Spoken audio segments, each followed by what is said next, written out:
style that is part of the standard national curriculum.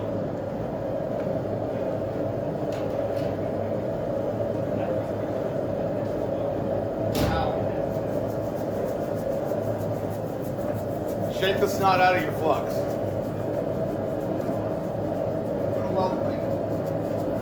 Somebody, you gotta ask. I will.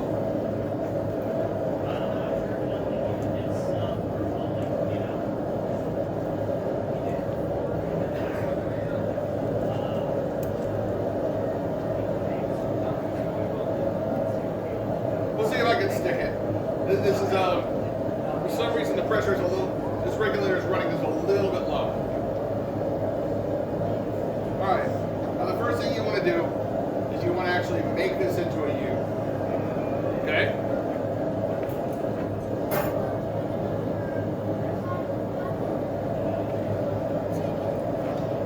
So look.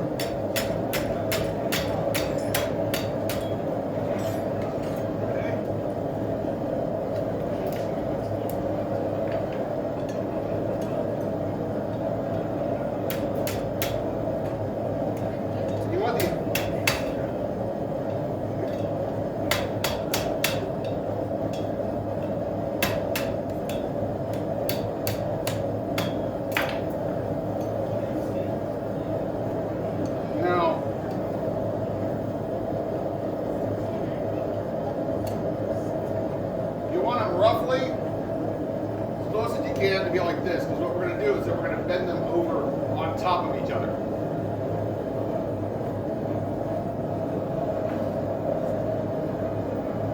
And there's a thing called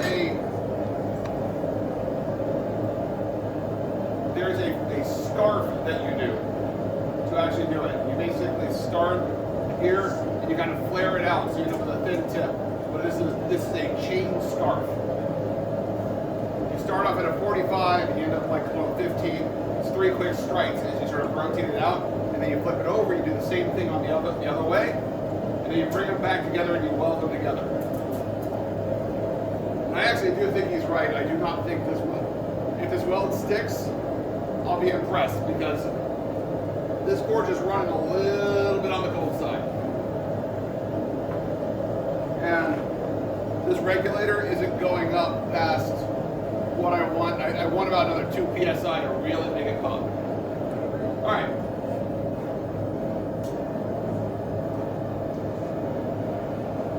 Okay. So, as the corner, flip it over, same thing.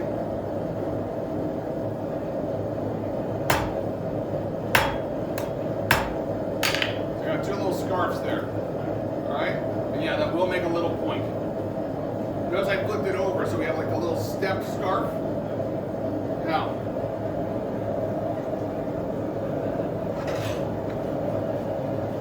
one of the things if you're going to be forge welding, you basically want to get, there's 2 things you got to have. The metal has to be clean, and you want it to have the flux stick without adding more oxides. So,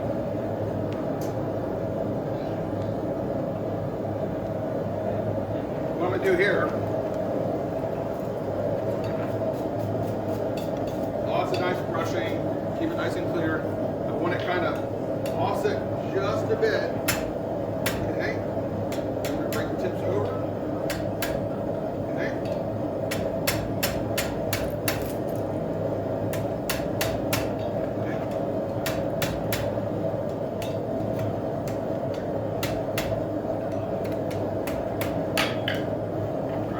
Clean that up. We'll brush. Now notice, I'm actually doing this at a dull red. That is intentional. And I want the flux to actually stick and get in there. Maybe a little bit hotter would have been better, but not bad.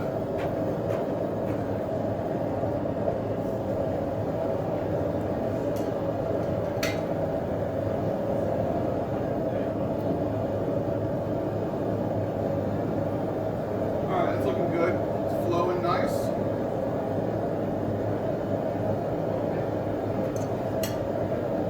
It should look like melted butter about the right temperature. I like the light's a little bit whiter on mine when I get it regulated out, but I have a different regulator of this. I think this one, yeah, that's a 10 psi, and I normally run it at 12. You know, those extra 2 psi, this regulator will cap out at 10 psi. Mine at home is a 0 to 20.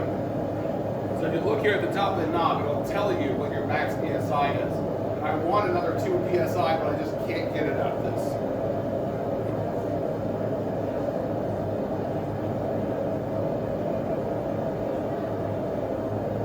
Now, the most important thing when it comes to welding, do not freaking hesitate. Yeah, what? Don't hesitate. Get ready to grab, be set up to succeed. Because when you're setting that weld, it's at its best heat while it's in the fire, and it's going to lose heat rapidly. Now you notice I'm actually going with a slightly thicker stock. At home, I'll actually do a little bit thinner for most of my chain. But I'm also set up and I'm right there, and I'm right there, and I'm right there. A little extra mass when it's up to heat will actually buy you a couple seconds. All right?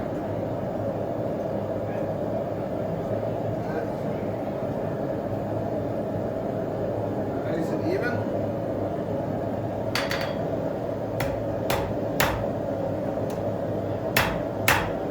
All right.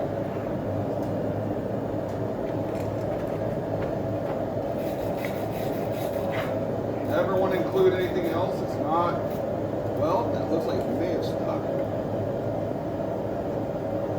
Flux it again.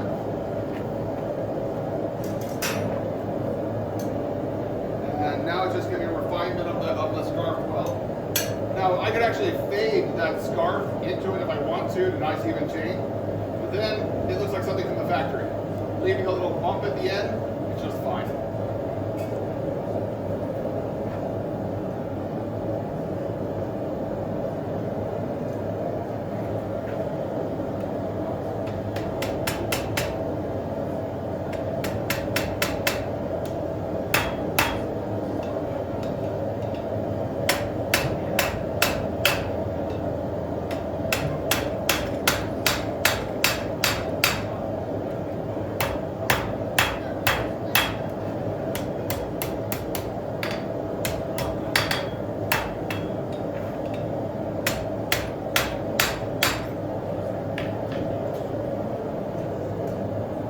One of the rules is that when you're doing a forge welded lathe like this, never quench a weld.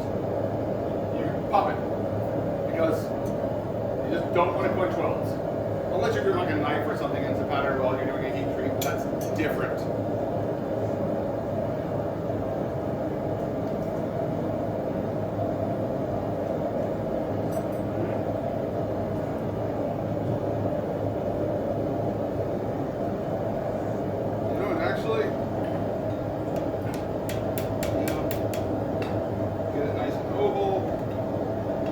Perfect, but you know, the purpose of this demo doesn't have to be. Now, I'm actually going to grab the weld. I want to be able to pass this around without having to make power.